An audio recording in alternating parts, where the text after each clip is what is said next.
Assalamualaikum warahmatullahi wabarakatuh. Perkenalkan, nama saya Nara Nazifah, bisa dipanggil Nara, dengan NIM 19059094 akan mempresentasikan ujian akhir semester manajemen usaha kecil. Yang pertama itu ada pertanyaannya, yaitu jelaskan mengapa permodalan memegang peranan penting bagi kesuksesan bisnis.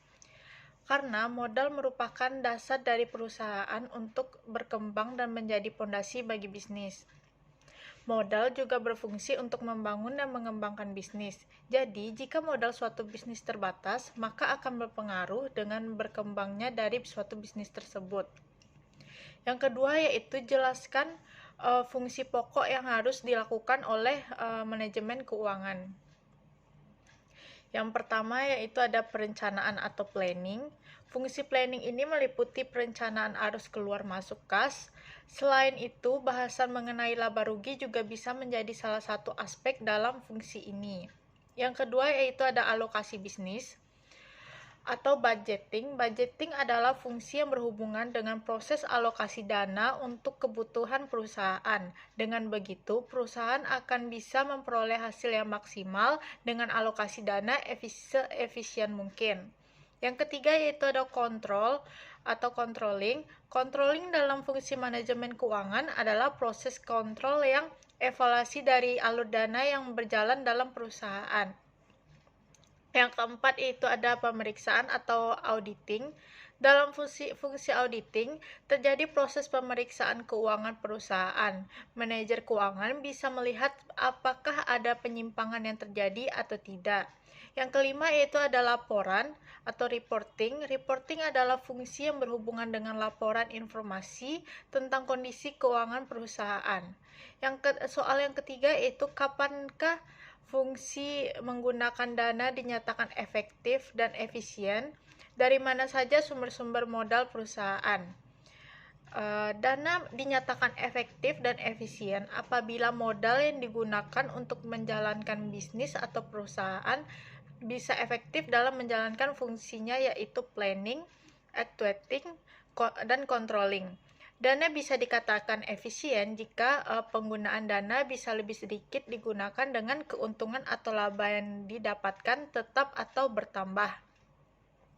Adapun sumber-sumber modal perusahaan yaitu yang pertama ada tabungan, yang kedua ada kredit usaha rakyat atau KUR, yang ketiga yaitu kredit dengan jaminan, yang keempat ada kredit tanpa agunan, biasa disingkat KTA, yang kelima itu ada dari investor. Pertanyaan selanjutnya itu jelaskan cara menentukan waktu perputaran modal kerja. Cara menentukannya yaitu besar penjualan tunai maupun kredit dibagi dengan rata-rata aset lancar.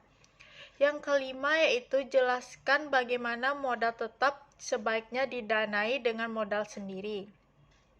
Karena modal sendiri memiliki risiko yang lebih kecil daripada harus menggunakan jasa kredit yang mempunyai bunga yang tinggi, dan modal sendiri juga tidak perlu untuk memberikan jaminan sertifikat rumah ataupun kendaraan.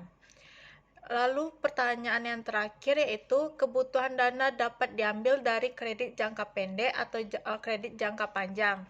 Apa keuntungan kredit jangka pendek dan apa juga keuntungan kredit jangka panjang?